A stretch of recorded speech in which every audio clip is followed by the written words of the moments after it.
Good afternoon. Everybody's looking cheery out there today. It's the Sabbath day, and it's nice to be together as a church family. You know, if we wouldn't be called, what would you be doing today? Working. Yeah, I've always, somebody told me before services that they talk to somebody and they view the Sabbath as a burden. I've never quite figured that out. I mean, when you think of the innovation it was in the Exodus, that a slave people were granted 1 day in 7 to rest and refrain from work. I mean, they're giving a day off when they have been. It doesn't specifically say this, but no doubt they were working 24/7 in Egypt. So we've been talking in the Bible studies on the topic of light, and I'd like to continue that theme in the sermon, but in a different way. I mean, light and darkness are one of the big contrasts in life, but light has other functions as well. So the sermon today is based on two similar but distinctly different questions. And the two questions are, is light a source of life? Is light a source of life?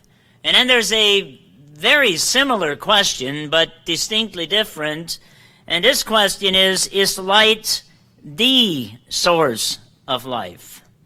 So, there's only one word of difference, but one uses the indefinite article and the other one the definite article. So, stated another way, we might say, state the question in this way: is light a source, one of the sources of life, or is light the definitive source of life? There's a lot of, you can go and take a look at this whole discussion. I mean, light is definitely a source of life. I mean, that has been proven by science, and just by observation. I mean, if about the only thing that quote unquote grows in the dark are mushrooms. I mean, you've heard the saying, they treat us like mushrooms, and I won't repeat the rest because it's a little bit obscene. But even mushrooms and things that we think grow in the dark is connected back to life in some way, in light in some way. I mean, you look at the trees and the grass and all of the living things in that sense, gets its energy from the sun, lives from light, and obviously minerals in the soil as well. So light is definitely a source of life, but I'd like to begin the sermon today at the beginning, and then we'll go to the beginning, Genesis chapter 1. Genesis chapter 1. In the beginning, God created the heavens and the earth. And the earth was without form and void, and darkness was on the face of the deep, and the Spirit of God hovered over the face of the waters. I mean, there's theological discussion on, whether there was a gap between this first statement of the beginning and the creation that follows, and I think that's a plausible explanation. But notice in verse 3, then God said, "Let there be light." And there was light. God literally spoke into existence what we enjoy today as a source of life. But more than that, I mean, it's kind of nice to have light in the room. You ever notice that? You go around in the dark and you trip over stuff. I mean, it's really not that convenient to be in the dark. I mean, and metaphorically speaking, we see that what God said here in the next verse, that it's good. I mean, light is associated with good. So we see here in verse 4, and God saw the light, that it was good. I mean, it's good to have light around. whether that is metaphorically or physically, it's a good thing to have light, and God divided the light from the darkness, and he called the light day, and the darkness he called night, so evening and the morning were the first day. So whatever the case may be between verse 1 and verse 3, it is pretty clear here that we're talking about, in this particular case, a 24-hour day, because he references specifically the one period of light and one period of darkness, which is morning and evening. So I think it's noteworthy to call to our attention the fact that in the context of this question of whether or not light is a source of life, that light was created first. I mean, before any of the other things. I mean, of course, then you have the sun and the moon being set in their place, and that's a whole different discussion. But I'd just like to focus our attention for a moment on the fact that foliage, trees, and all of those things came forward after the creation of light. And furthermore, all animal life. And man was created on the sixth day. That is subsequent to life. Now, if you begin to think about it, I mean, we say, well, okay, could I live without light? I mean, you at least can live throughout the night, but during the day you have light. But what if it would be dark all the time? And I see people shaking their heads, say it wouldn't be very good. Okay, God said that the light was good.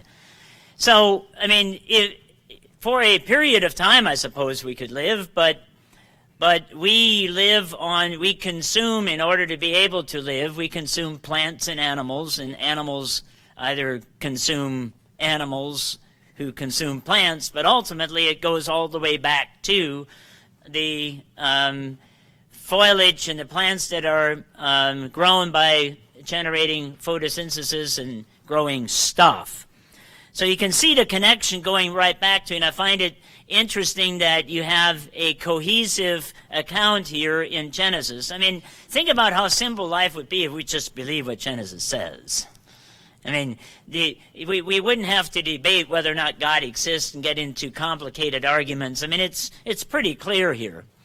But this is, I mean, we've talked about the beginning. Here's the beginning from a creation or a recreation, whatever the case may be. Let's go over to John chapter 1 and take a look here. It's again, I mean, there are two places in the Bible where we have the phrase "in the beginning."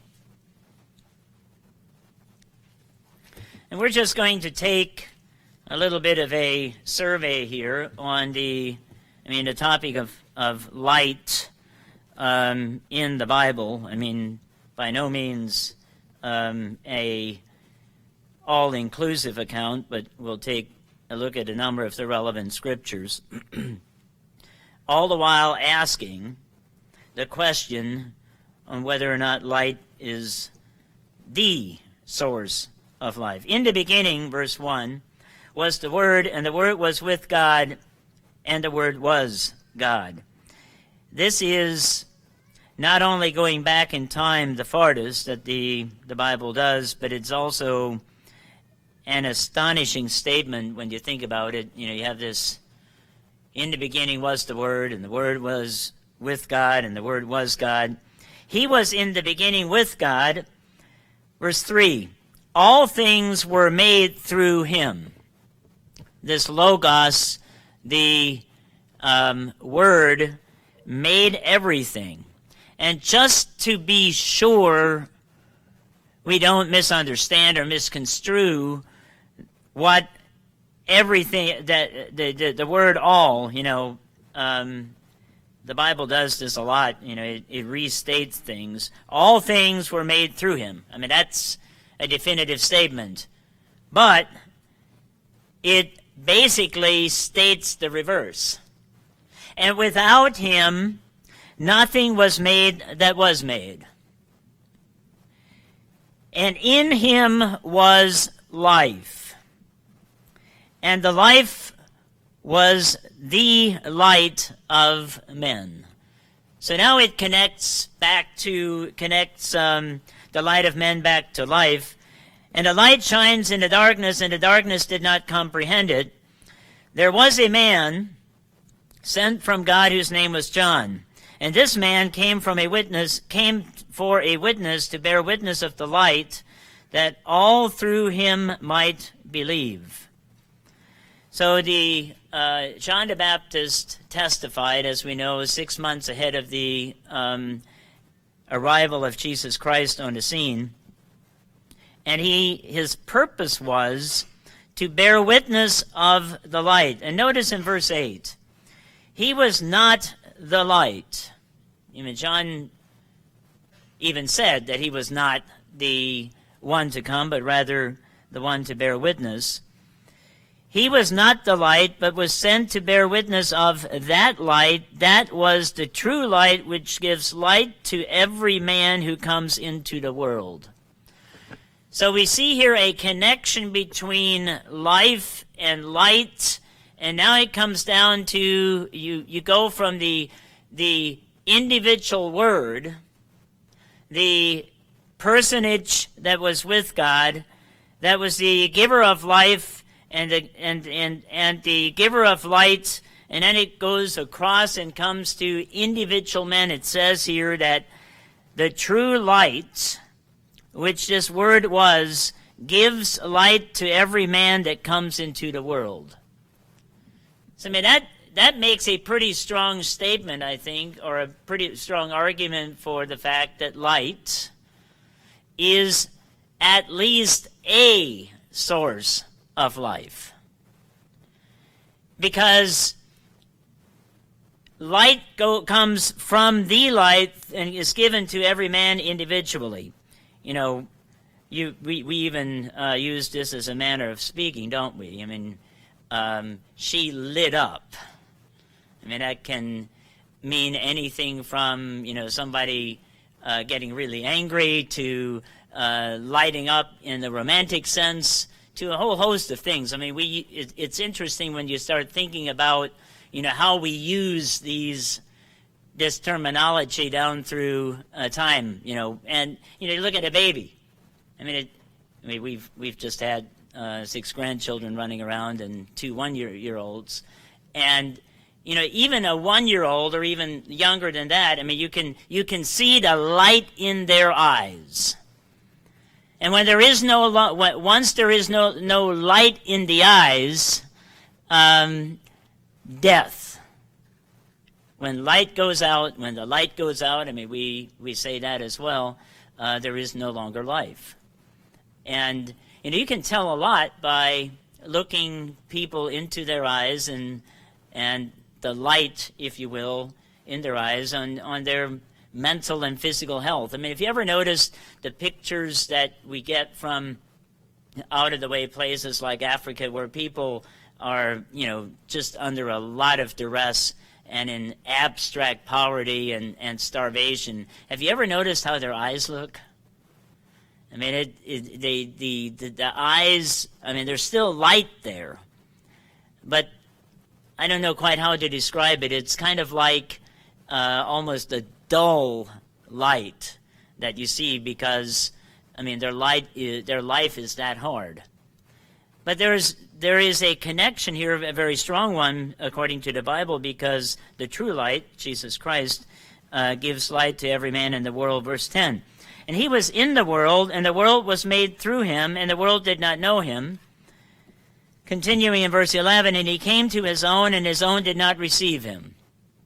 This is, the hardest thing you can ever do is to try to enlighten those who really know you. It's much easier to go to the next town. If you have the ability to enlighten your own, then you're really onto something. It's the hardest thing to do. Jesus Christ came and they did not accept him, but as many as received him, there were some, but as many as received him, he gave the right to become children of God, even those who believe in his name, who were born not of blood, nor of the will of flesh, nor of the will of man, but of God.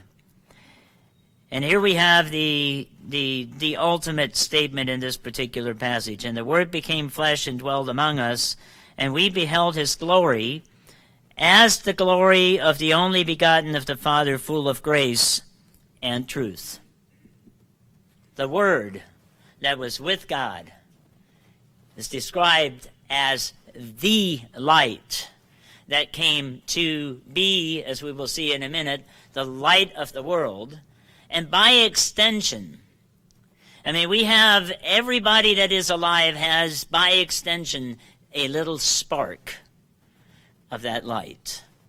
And you see that. I mean, if you've ever been bedside when somebody dies, the difference between life and death, even seconds apart, is a huge gulf. The light went out. And death is the absence of light. But is it, I mean, this is the big question, is it the ultimate source? Let's go over to Matthew chapter 4. It's a parallel scripture to what we just read here. Matthew chapter 4.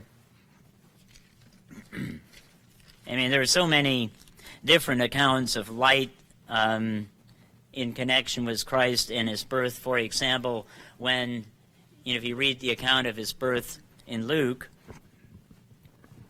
it is at night, but the heavens were illuminated by the angelic host that sang the announcement of his coming.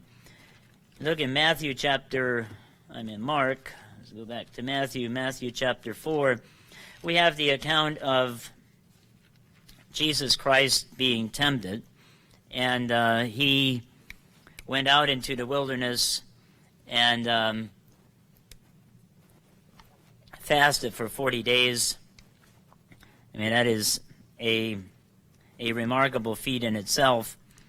And after that, here in verse 12, we have Matthew's account of him starting his ministry.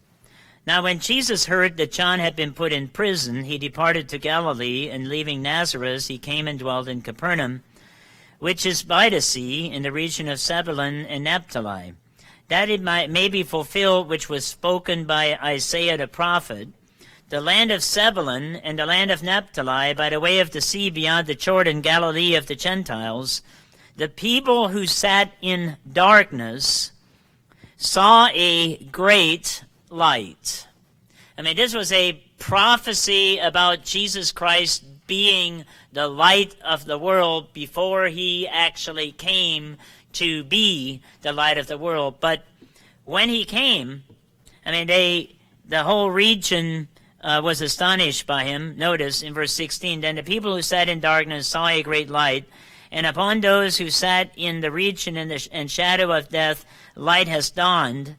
From that time Jesus began to preach and say, repent, for the kingdom of heaven is at hand.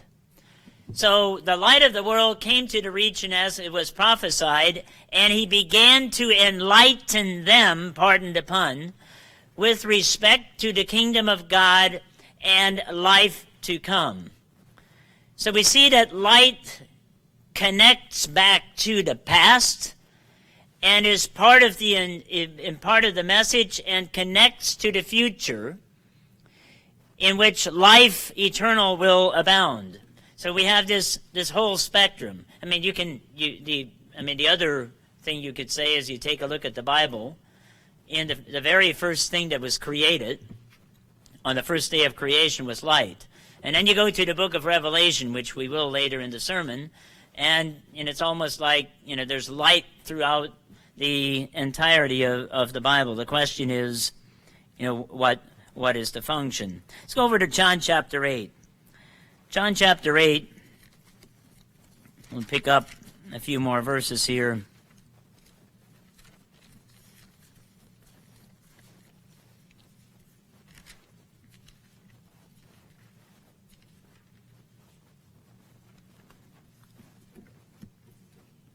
John chapter 8,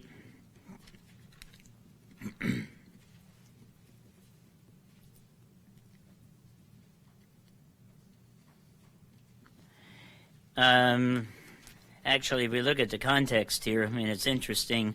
We're talking about the woman that was caught in adultery and was brought to Jesus, and said, the law says to stone her. What do you say? Now, I always find this really interesting. They found a woman caught in adultery. I mean, all by herself, no less. Okay, she was caught in the very act, all by herself. I mean, the account here is just astonishing when you think about it. The hypocrisy about the whole thing. Verse 10, and when Jesus had raised himself up and saw no one but the woman, he said to her, Woman, where are those accusers of yours? Has no one condemned you? And she said, No, not one, Lord. And Jesus said to her, Neither do I condemn you. Go and sin no more. Then Jesus spoke to them again, saying, I am the light of the world. I mean, it's interesting that this comes right on the heels of that particular account in which he extended mercy and enlightenment to a woman caught in adultery, and the statement and instruction was, go and sin no more. I mean, if we want to become enlightened, as we were looking at in the study this morning, you go and sin no more, you actually act on the faith that you have been given and continue to add to it, you will become enlightened. And Jesus spoke to them again, saying, I am the light of the world. He who follows me shall not walk in darkness, but have the light of life. So here we have from Jesus Christ himself the statement that there is a connection, that light is a source of life. And I think that is it certainly it spans the whole spectrum, right? Because light generates plants, which animals eat, which we in turn consume, or we eat the plants directly, and that gives us physical life. There's obviously also a spiritual connection. And we see here, as is, I guess, almost always the case, that there is always a physical and a spiritual correlation. So while Jesus Christ makes the connection here of the light of life, it can be connected both to the physical and the spiritual. He makes no distinction, and I think we make a mistake when we make distinctions, not to say that there aren't distinctions. I just think it is important for us to realize that we are dependent on life to live physically, just as much as we are dependent on light, or if you want to call it enlightenment, to live spiritually. And ultimate life will be in inapproachable light, which we will read a little bit later when we live eternally. John chapter 9, just over a page. John chapter 9.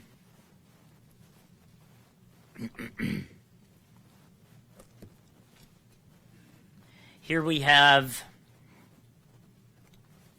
a definitive statement again from Jesus Christ in verse 5, where he says, as long as I am in the world, I am the light of the world. So what about the statement that we read in John chapter 1, in which he said, I'll just turn back there and read it again. John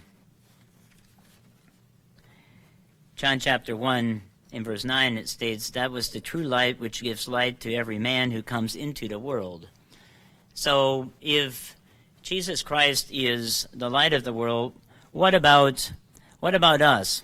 Let's go over to Matthew chapter 5. and review for a moment what Jesus said that the disciples, and by extension all of us, should be. Matthew chapter 5.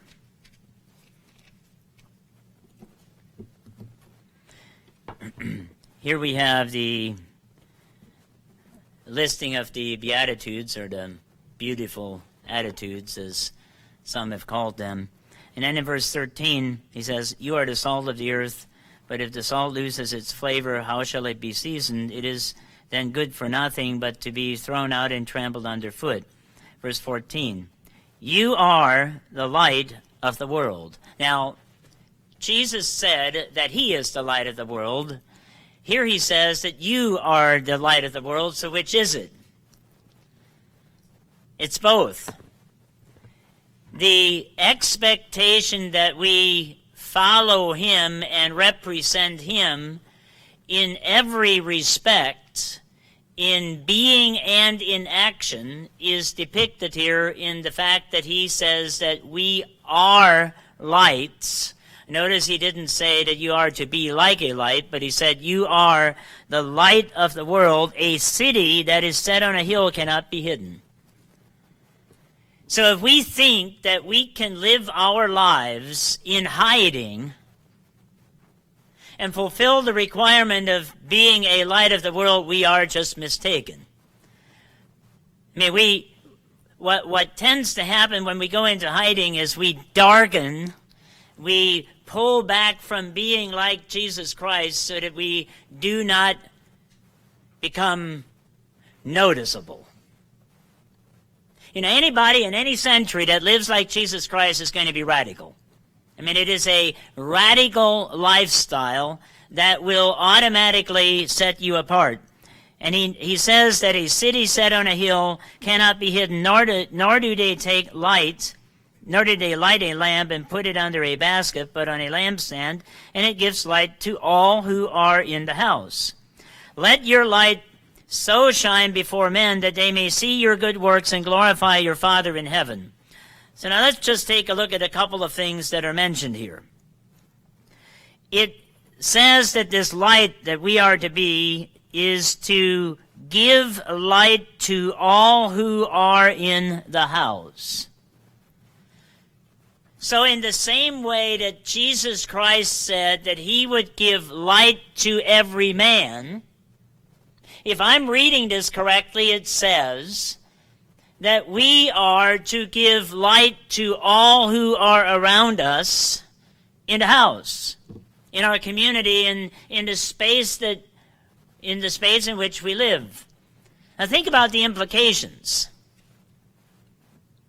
I mean, we are to set an example, and I'm sure you've heard this, you know, light doesn't make any noise. I mean, have you ever heard the sound of light? You ever heard light talking to you? I mean, I guess you can say that light puts on a show, right? Because that's how we make movies, right? I mean, it's projecting light. But there's no soundtrack to light. But if I'm reading this correctly, we are, as Jesus Christ does, to give light to other people. And this, of course, can mean everything, and it certainly means an example, the differentiator as light is, but I think it also means that we are to illuminate them, to enlighten people. Now, this is very difficult as we have a perfect example. Jesus didn't have that much success in enlightening those in his house. They ignored him. They didn't accept him. They cast him out. I mean, I think we've probably had that experience as well. But that doesn't change the fact that did not stop Jesus Christ from being a light. And neither should it stop us either. And then in verse 16, if we, just to comment a little bit on that, I mean, we don't have light right now, we got rain. But that's a second sermon. Maybe I need to change topic and go, is water a source of life? Verse 16 gets into the active part. I mean, first we have the being part. I mean, you are a light. And if we are a light, you go into the active part in verse 16, and it says, let your light so shine before men. Now, I'm always bothered by this troublesome little word called so. I mean, what would be wrong with just saying, let your light shine before men? I mean, it's one of these bothersome little words that modifies and says that there is a particular way in which we are to let our light shine. And a particular way in which we are to let our light shine is in such a manner that people would see it. So, I mean, there's no way to hide. But the other modifier is, and give glory to your Father in heaven. I mean, that's a really high standard. That's a really high standard. And it's interesting, I mean, hold that thought. Let's pop back to, let's just stay right here for a moment and continue into the next verse. I mean, I just said that this little, I mean, if it wouldn't be for that bothersome two-letter word, I mean, there's certain things about the Bible that it just would be easier if you cross some of the things out, you know. Just cross out the word so, and it would make it a lot easier. Just let your light shine and get rid of this bit about glorifying your Father in heaven. I mean, that would make it seem a lot more doable. But notice what the next verse is. Do not think that I came to destroy the laws and the prophet. I did not come to destroy, but to fulfill. Now let's hold that thought and go to Psalms 119. And see the connection here between law and light.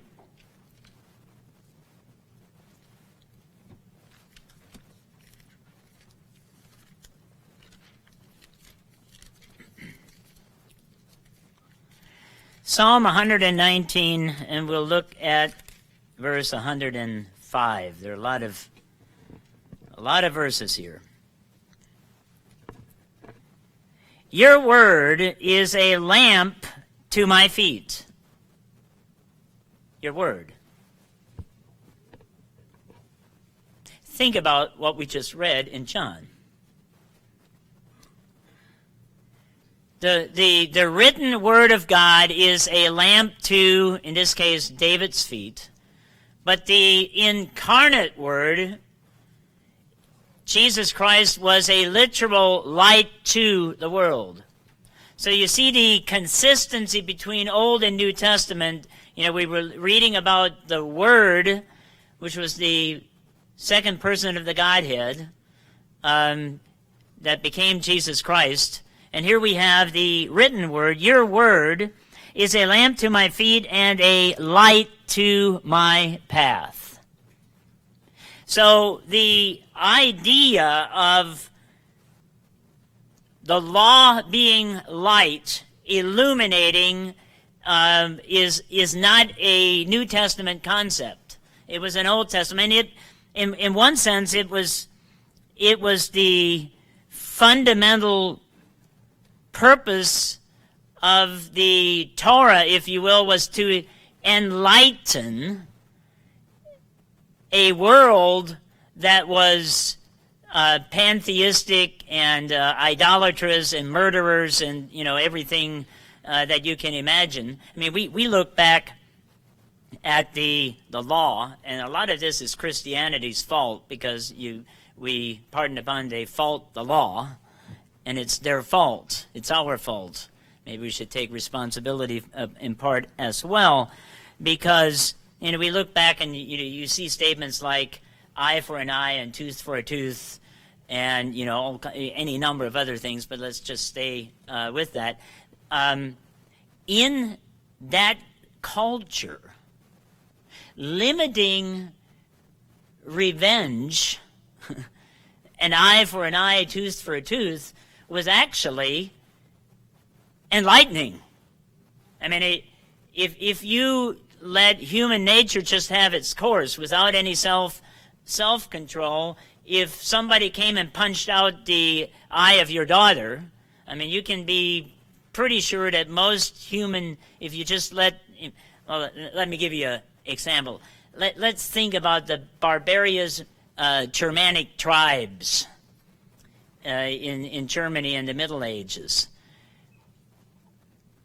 You do something to someone's daughter like that, I mean, it would cost a lot more than just, eye for eye. So the law, even in its Old Testament form, was much more merciful than the cultures that were around at that time.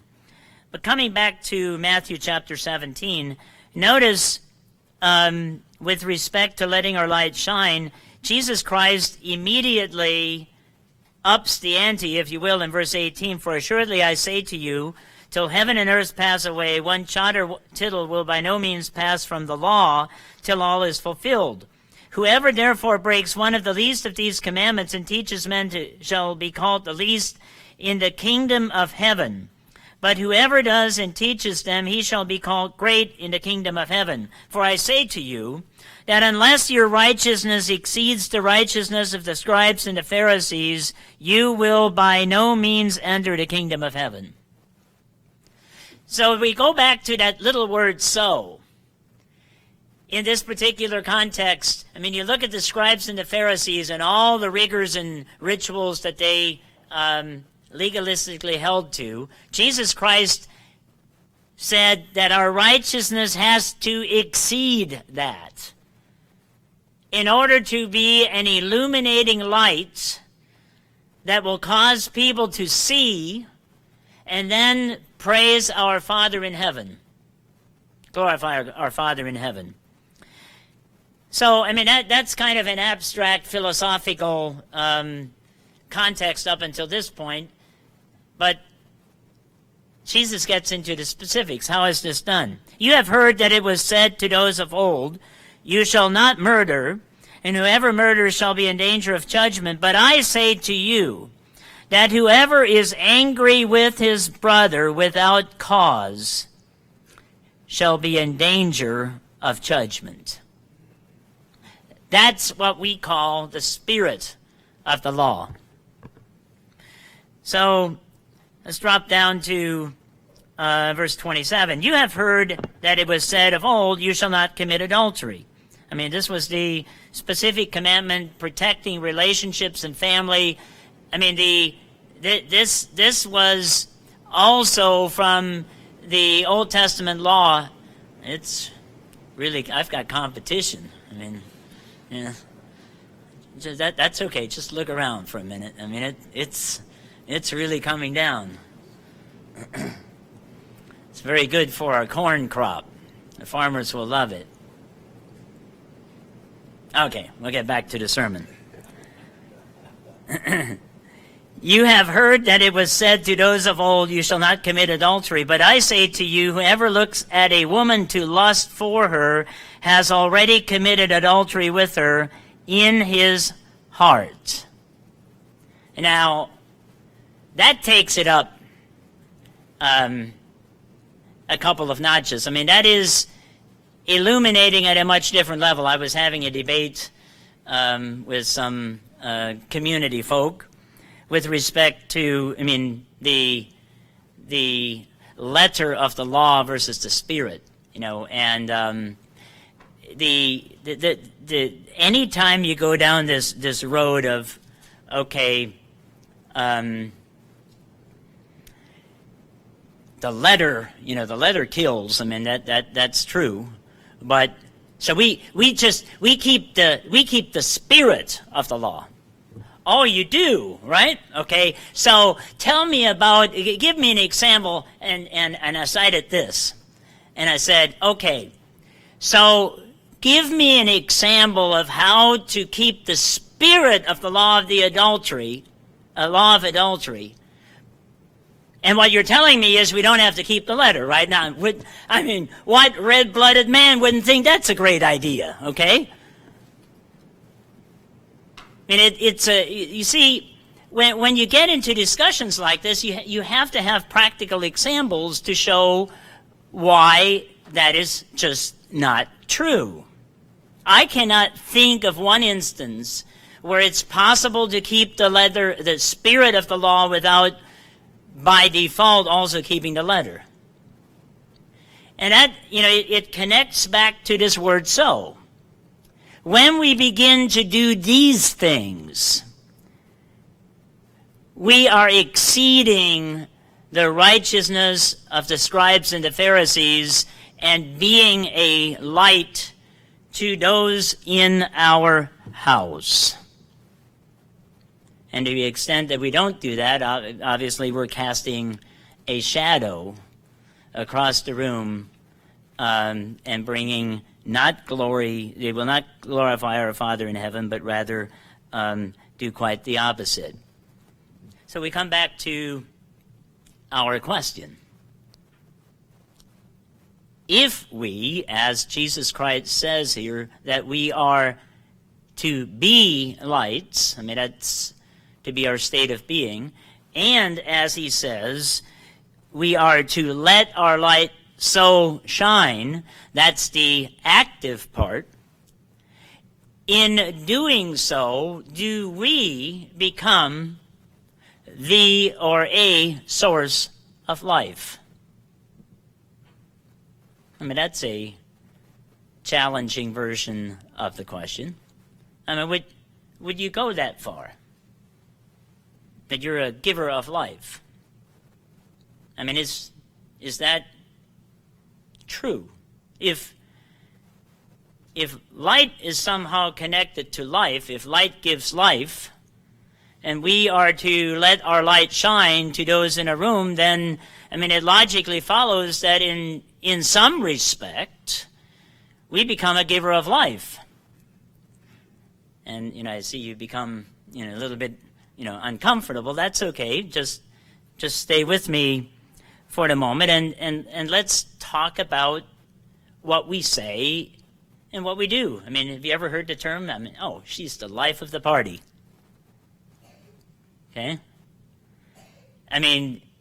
We're talking about an individual who has the ability to animate stuff, to bring it to life. I had experienced a good example of that yesterday. We went to the Age of Steam Museum, which, by the way, that's in Sugar Creek, and I had actually kind of given it up because they were having difficulty getting tickets, and then the question was, is this really something for 4-year-olds and 7-year-olds and all that kind of thing? Well, it ended up being a really good thing, and a lot of it came down to the individual that did the tour. He brought it to life and made it interesting. He hired the kids to be the engineer, the conductor, and all those things. So all of a sudden, looking at big chunks of iron and wheels and steam from 100 years ago became interesting. You see, individual human beings have the capacity to do that, to bring things to life.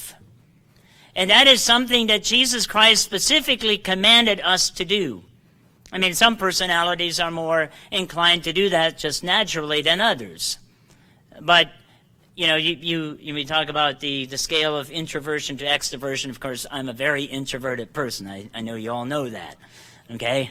I need my privacy, and if you believe that, I have a bridge I'll sell you, okay? And then there are individuals who need their privacy and are energized by being alone.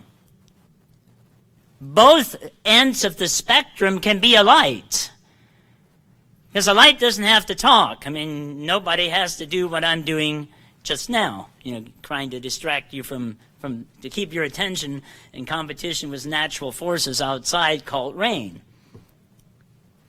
So I think it is accurate to say that to the extent that we follow Jesus Christ and are lights as he is light and shine lights as he's shown light, that we become in a small way a giver of light, of life. And notice is connecting back to a light, a source of life. And there's a reason why I asked those two different questions at the beginning, because as we'll see in a moment, well, actually, we'll go there right now, as time is running. And we asked the question, what then?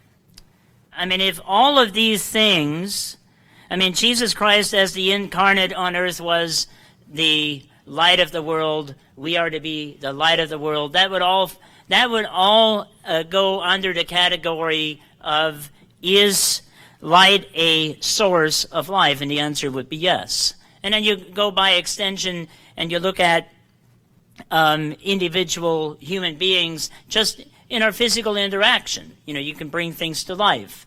And that as well is a source of life. Actually, when you get down to defining life, have you ever gone to a dictionary or a philosophical dictionary to get the definition of life? That's one of the things that men have a really hard time defining. What actually is life? I mean, there are different definitions, but they struggle with it. And yet we talk about these things. I mean, we can see life. I mean, the contrast between life and death is stark. But how you actually define it in all its dimensions is a very difficult thing to do. So let's take a look and go back to John chapter 1, verse 4 once again. And notice a little bit more closely what is stated in verse 4.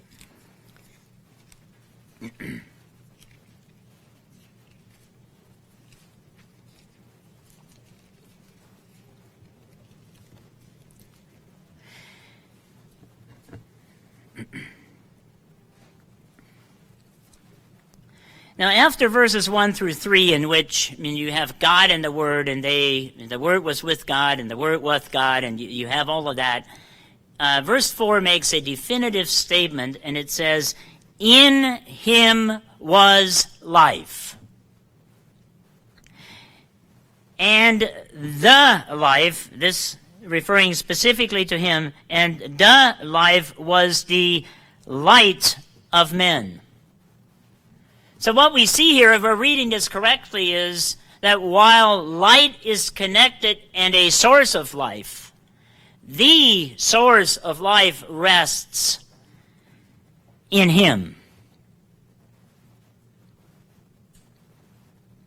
So while light is a source of life, and we see that, as we've already discussed, in the natural world and even in the spiritual world, the ultimate, the first cause, if you will, of life is God himself, in this case, in the personage of Jesus Christ.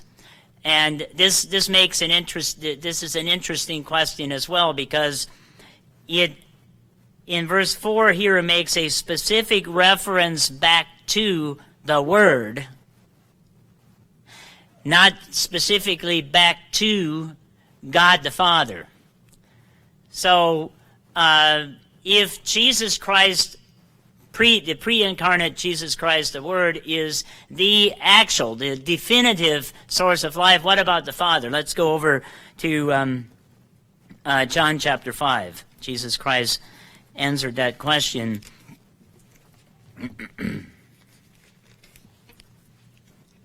John chapter 5. In verse 25, "Most assuredly I say to you, the hour is coming, and now is, when the dead will hear the voice of the Son of God, and those who hear will live." I mean, here is a literal bringing back to life from the dead. And the question here is, what is the source? Is it light? Or is it something much more powerful. Notice in verse 26, for as the Father has life in himself, so he has granted to the Son to have life in himself. So both the Father and the Son, while one in mind and spirit, have the capacity to live individually, if you will, apart from each other, and that was very necessary with respect to the crucifixion. Because the life that died on the cross was God, otherwise it wouldn't have paid for the aggregate sins of all humanity. That's a different topic. So the answer to the question, is light the source of life, is a resounding no. It is a source of life, yes.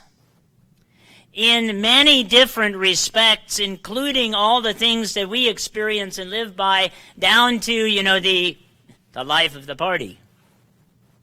And we talk about that in a manner of speaking, but we must never confuse that, as important as that is, with the real source of life, being God.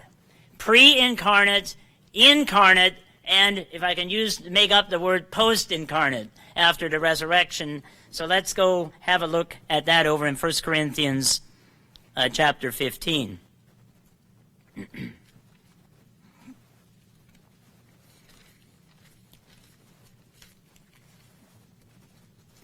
1 Corinthians chapter 15. We read, as we should, all this stuff about the resurrection and the glorious body and all that, but you really should someday just sit down and read from verse 1 all the way to verse 58. Because, Paul was a great scholar, and I mean, if you want to build a case of evidence for the resurrection, he's got all the goods right here. I mean, he makes the argument for and against the resurrection of Jesus Christ to life, because, Jesus Christ had better have had life in himself and died, and the Father had better had life in himself and had the ability to bring Jesus Christ back to that same life, or we would all be doomed, as Paul puts very clearly in this chapter. He said we of all men would be most miserable. But that's just an aside. It's important to read the entirety of the chapter, because when people poo-poo the resurrection, it's just some fictitious. The disciples made that up. I mean, it's interesting, and at least in the reading that I've been doing over the last couple of years, atheistic historians today acknowledge that Jesus Christ lived, that story is true, and they also, for the most part, acknowledge that Jesus died on a cross. I mean, that's pretty. They feel it's a historically viable account, and some of them, and these are people that don't believe in God, acknowledge that there was an empty tomb. Okay, and I find that to be quite interesting. And then you take that, and I'm kind of going on a digression here, so we'll get back to it here in a minute. But when you connect that back to the evidence that Paul cites, often hallucination is cited as what probably happened. I mean, these disciples had risked their lives and put their businesses at stake and, followed this would-be Messiah, and then he died. I mean, and they had post-traumatic stress syndrome and hallucinated. Okay, that's an argument, but 500 at the same time? I mean, that's never happened. Verse 45.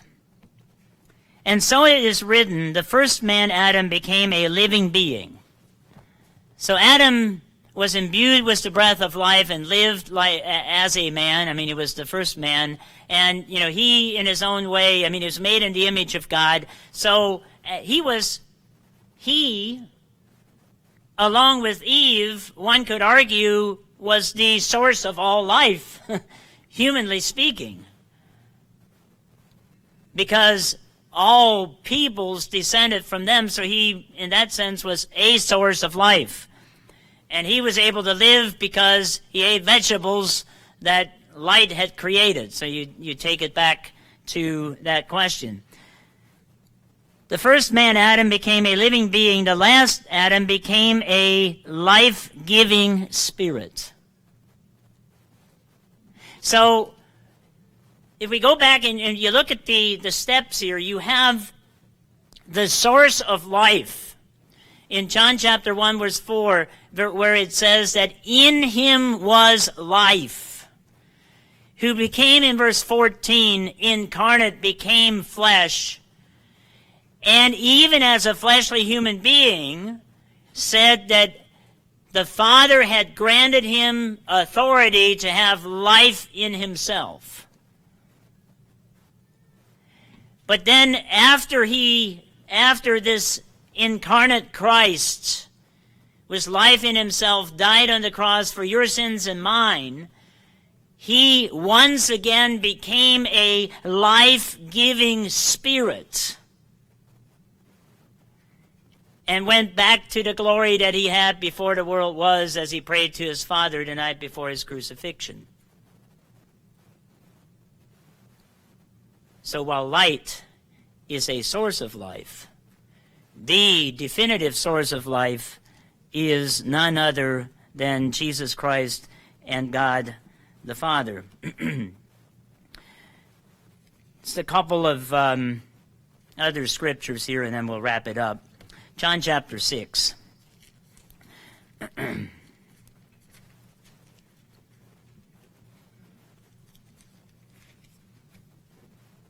This is just a chapter beyond chapter 5 where Jesus makes the statement and the claim of having life in himself.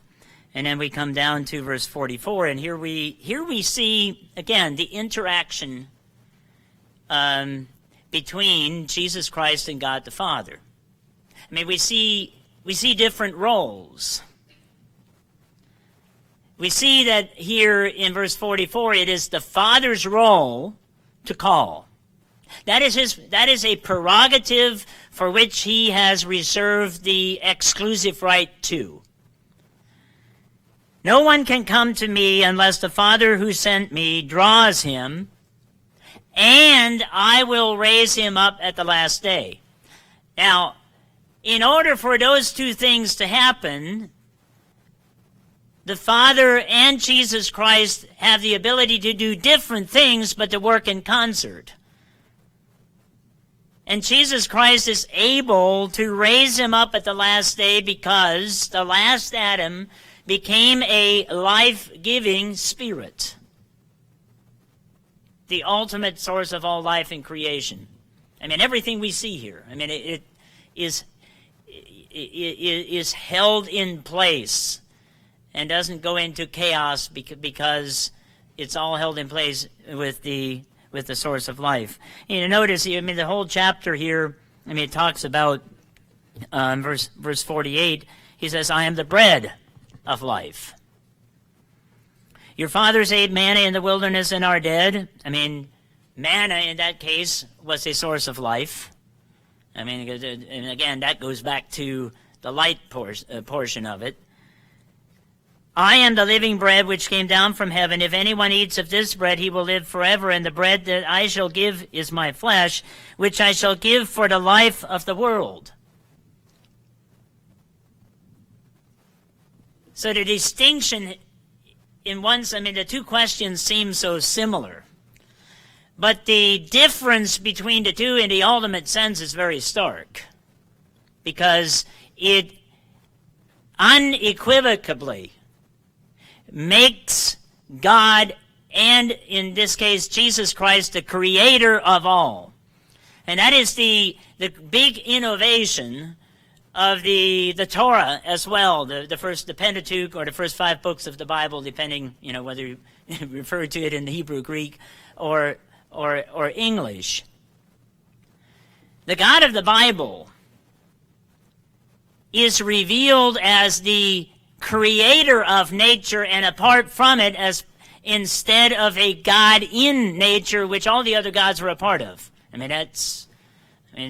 Down to the reality of making them out of wood and stone and gold, which they thought was an image, of course, of the gods that were part of that particular culture. So the notion that there is a God that is, as they would say in philosophy, the first cause, that is completely apart from the creation that we are all a part of, was a really big idea, as it is today. When the question is often asked in debates, if God created everything, who created God? That question doesn't even, it's a stupid question to begin with, but it doesn't really even apply. Because the God of the Bible is the eternal God. He is the source of life. So to ask the question on who created God is, it's just a non-question. I don't quite know, I can't think right at the moment of an equivalent that would explain it. So let's conclude over in, I have a couple more scriptures, but I'm out of time. John chapter 16.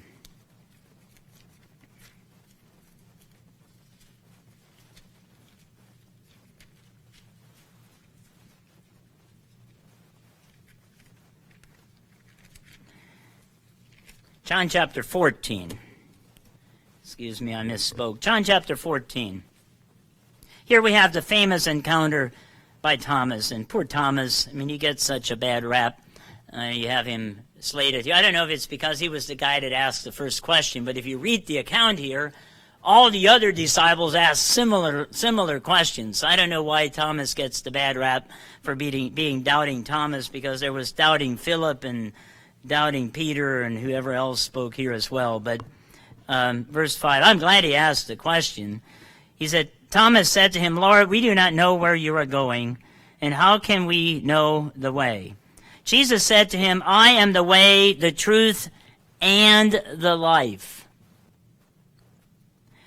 No one can come to the Father except through me. So while no one can come to Christ except through the Father, the reverse is also true. One final scripture in John chapter 11, verse 25. John chapter 11.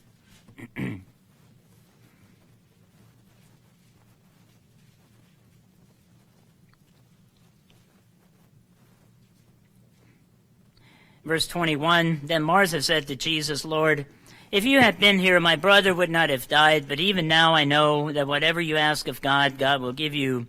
Jesus said to her, your brother will rise again. Note that he didn't say that he was in heaven, which is interesting. He said he will rise again. And Martha said to him, I know that he will rise again in the resurrection at the last day. And Jesus said to her, I am the resurrection and the life. He who believes in me, though he may die, he shall live. Jesus incarnate claimed what he would become and was able to bring back to life even then, as he will do in the future. So when you ask yourself this question, what is? Those are questions that, scientists ask, what is the source of life?